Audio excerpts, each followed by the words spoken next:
240 000 habitants en 2040, c'est ce que l'INSEE nous prévoyait il y a 2 ou 3 ans.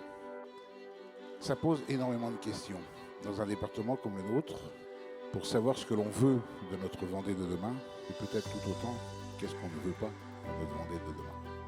Une soirée consistant à se demander comment on pourra fonder les solidarités de demain prouve qu'on est tout de même encore dans une forme de solidarité. D'ailleurs, ce qui est sorti des conversations de ce soir, les échos que nous avons entendus, c'était qu'il était urgent, il était nécessaire de retrouver le sens de la conversation, de l'entraide, de la main tendue, mais plus que du vis-à-vis, il y avait du fait de se toucher et de cesser cette espèce de guerre de tous contre tous qu'a institué un certain repli individualiste et communautariste. C'est une très bonne occasion de pouvoir discuter en fait avec le public sur ces sujets-là.